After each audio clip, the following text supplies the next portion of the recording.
ಮತ್ತೊಂದು ಕಡೆ ಪ್ರವಾಸಿಗರ ಮೇಲಿನ ಉಗ್ರರ ದಾಳಿ ಪ್ರಕರಣಕ್ಕೆ ಸಂಬಂಧಪಟ್ಟಂತೆ ದಾಳಿಯ ತನಿಖೆಯನ್ನು ಚುರುಕುಗೊಳಿಸಿದೆ ಎನ್ಐಎ. ಉಗ್ರರ ದಾಳಿ ಪ್ರಕರಣಕ್ಕೆ ಸಂಬಂಧಪಟ್ಟಂತೆ ದಾಳಿಗೆ ಸಂಬಂಧಪಟ್ಟಂತೆ ಈಗ ತನಿಖೆ ಕೂಡ ಚುರುಕಾಗಿದೆ. ಎನ್ಐಎ ಅಧಿಕಾರಿಗಳಿಂದ ತನಿಖೆ ಚುರುಕಾಗಿದೆ. ಸ್ಥಳೀಯರು ಉಗ್ರರಿಗೆ ಸಹಾಯ ಮಾಡಿದ ಹಿನ್ನೆಲೆಯಲ್ಲಿ ಸ್ಥಳೀಯರನ್ನ ವಿಚಾರಣೆ ನಡೆಸ್ತಾ ಇದ್ದಾರೆ. ಸ್ಥಳೀಯರು ಮುಖ್ಯವಾಗಿ ಹೆಲ್ಪ್ ಮಾಡಿದ್ದಾರೆ. ನೋಡಿ, ಈಗ ಕಾಶ್ಮೀರ ಕಣಿವೆಯಲ್ಲಿ 60 ಉಗ್ರರು ಸಕ್ರಿಯರಾಗಿದ್ದಾರೆ ಅನ್ನುವ ಮಾಹಿತಿ ಲಭ್ಯವಾಗಿದೆ. ಬರೋಬ್ಬರಿ 60 ಉಗ್ರರು ಸಕ್ರಿಯರಾಗಿದ್ದಾರೆ, ಆಕ್ಟಿವ್ ಆಗಿದ್ದಾರೆ. ಈ ಬಗ್ಗೆ ಗುಪ್ತಚರ ಇಲಾಖೆ ಮಾಹಿತಿಯನ್ನು ಕೂಡ ಕೊಟ್ಟಿದೆ.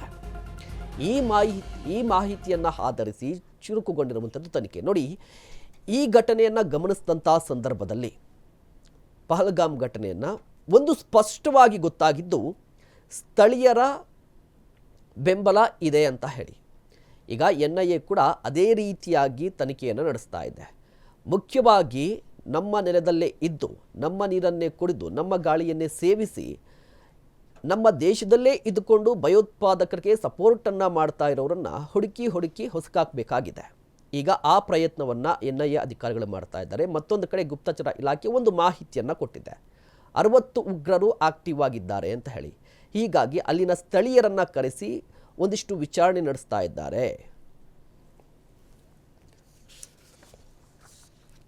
ಮತ್ತೊಂದು ಕಡೆ ಪಾಕಿಸ್ತಾನಕ್ಕೆ ಮತ್ತೊಂದು ಶಾಕ್ ಅನ್ನು ಕೊಟ್ಟಿದೆ ಭಾರತ ಅಂತ ಹೇಳಿ. ಶಾಕ್ ಮೇಲೆ ಶಾಕ್ ಕೊಡ್ತಾ ಇರುವಂಥದ್ದು. ಈಗ ಮತ್ತೊಂದು ಶಾಕ್. ಈ ಬಾರಿಯ ಶಾಕ್ ಏನು ಅಂತ ಹೇಳಿದ್ರೆ, ಭಾರತ ವಾಯು ಪ್ರದೇಶ ಬಂದ್ ಆಗಿದೆ ಪಾಕಿಸ್ತಾನದ ವಿಮಾನಗಳಿಗೆ. ಭಾರತದ ವಾಯು ಪ್ರದೇಶ ಬಂದ್ ಆಗಿದೆ. ಈ ಹಿನ್ನೆಲೆಯಲ್ಲಿ ಪಾಕ್ಗೆ ಈಗ ಟೆನ್ಷನ್ ಶುರುವಾಗಿದೆ. ಕಾರಣ ಸ್ಪಷ್ಟವಾಗಿದೆ. ಪಾಕಿಸ್ತಾನದಿಂದ ಮಲೇಷ್ಯಾಗೆ ನೇರ ಸಂಪರ್ಕ ಇತ್ತು ಇಷ್ಟು ದಿನಗಳ ಕಾಲ. ಆದರೆ ಈಗ ಚೀನಾ, ಮಯನ್ಮಾರ್, ಥೈಲ್ಯಾಂಡ್ ಮಾರ್ಗವಾಗಿ ಹೋಗಬೇಕಾಗುತ್ತೆ. ಇದರಿಂದ ಏನು ಪ್ರಾಬ್ಲಮ್ ಆಗುತ್ತೆ ಅಂತ ಹೇಳಿದ್ರೆ, ಸುತ್ತಕೊಂಡು ಹೋಗಬೇಕು ಪಾಕಿಸ್ತಾನದ ವಿಮಾನಗಳು. ಇಷ್ಟು ದಿನಗಳ ಕಾಲ 5 ಗಂಟೆ 31 ನಿಮಿಷ ಮಾತ್ರ ಈ ಅವಧಿ ಆಗ್ತಾ ಇತ್ತು, ಡ್ಯೂರೇಷನ್ ಇತ್ತು. ಬಟ್ ಈಗ ಪಾಕಿಸ್ತಾನಕ್ಕೆ ಹೋಗಬೇಕು ಅಂತ ಹೇಳಿದ್ರೆ 8 ಗಂಟೆ ಆಗುತ್ತೆ ಅಂತ ಹೇಳ್ತಾ ಇರುವಂಥದ್ದು. 8 ಗಂಟೆ 24 ನಿಮಿಷ ಬೇಕಾಗಿದೆ.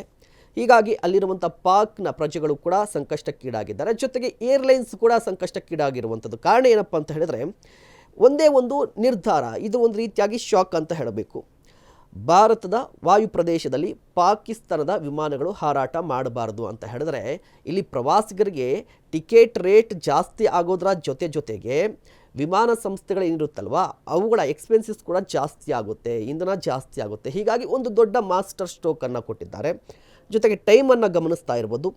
ಆರಂಭದಲ್ಲಿ ಅಂದರೆ ಈ ಮೊದಲು 5 ಗಂಟೆ 30 ನಿಮಿಷ ಆಗ್ತಾ ಇತ್ತು. ಬಟ್ ಇನ್ನು ಮುಂದೆ ಪಾಕಿಸ್ತಾನಕ್ಕೆ 8 ಗಂಟೆ 24 ನಿಮಿಷ ಬೇಕಾಗುತ್ತೆ ಅಂತ.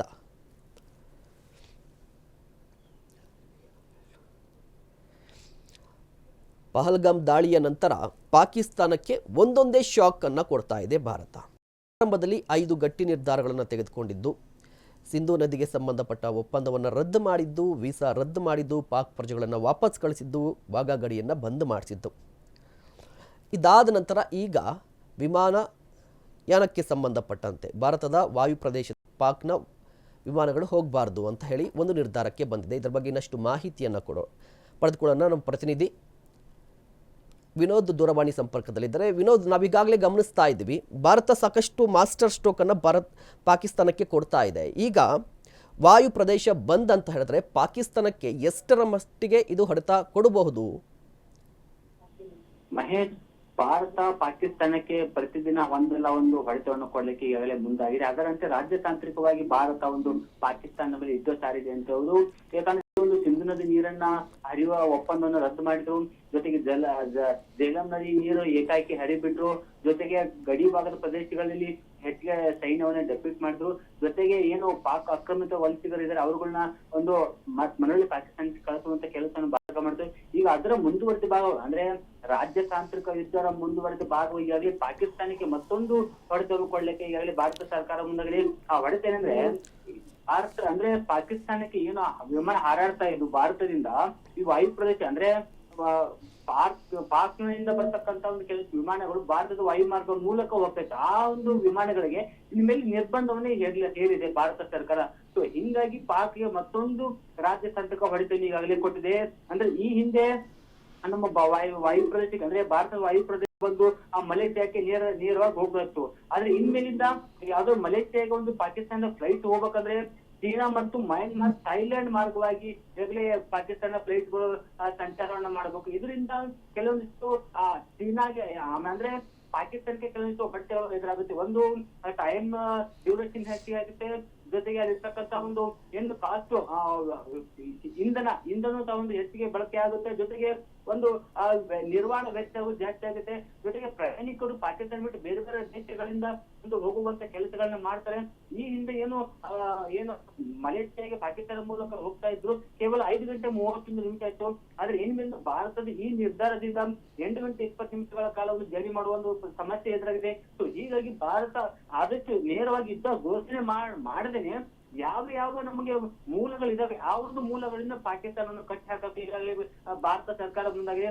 ಅದರಂತೆ ತಾವು ಒಂದು ಈಗಾಗಲೇ ಪ್ರತಿದಿನ ಪ್ರಧಾನಮಂತ್ರಿ ನರೇಂದ್ರ ಮೋದಿ ಆಗಲಿ ಕೆಲವು ಸಚಿವರುಗಳಾಗಲಿ ಮ್ಯಾರಥಾನ್ ಸಭೆಗಳನ್ನು ಸಹ ಮಾಡ್ತಾ ಇದ್ದಾರೆ. ಜೊತೆಗೆ ಈಗಾಗಲೇ ಒಂದು ನಾಳೆ ಬೆಳಿಗ್ಗೆ 11 ಗಂಟೆಗೆ ನರೇಂದ್ರ ಮೋದಿ ಅವರು ಒಂದು JDS ಆಗ್ಲಿ NSA ಮುಖ್ಯಸ್ಥರಾಗ್ಲಿ ರಾಜನಾಥ್ ಸಿಂಗ್ ಅವರ ನೇತೃತ್ವದ ಸಭೆಯನ್ನು ಕರೆದರೆ ಆ ಒಂದು ಸಭೆಯಲ್ಲಿ ಈ ಒಂದು ಇನ್ನೂ ಹಲವಾರು ರೀತಿ ಕಠಿಣ ಕ್ರಮಗಳು ತೆಗೆದುವ ಬಗ್ಗೆ ಒಂದು ನಿರ್ಧಾರ ಆಗುವ ಸಾಧ್ಯತೆಗಳಿದೆ. ಜೊತೆಗೆ ಯುದ್ಧ ಘೋಷಣೆ ಆಗುತ್ತಾ ಅನ್ನುವ ಕೆಲವಷ್ಟು ಗೊಂದಲಗಳಿವೆ. ಆದ್ರೆ ಭಾರತ ಸರ್ಕಾರ ನೇರವಾಗಿ ಯುದ್ಧ ಘೋಷಣೆ ಮಾಡಿದ್ದೇನೆ ರಾಜ್ಯತಾಂತ್ರಿಕ ಯುದ್ಧವನ್ನು ಮತ್ತೆ ವಾಟರ್ ವಾರ್ ಈಗಾಗಲೇ ಭಾರತ ಸರ್ಕಾರ ಅಧಿಕೃತವಾಗಿ ಆರಂಭ ಮಾಡಿದೆ ಅಂತ ಹೇಳುವುದು ಮಹೇಶ್. ಧನ್ಯವಾದ ವಿನೋದ್ ತಮ್ಮೆಲ್ಲ ಮಾಹಿತಿಗಾಗಿ.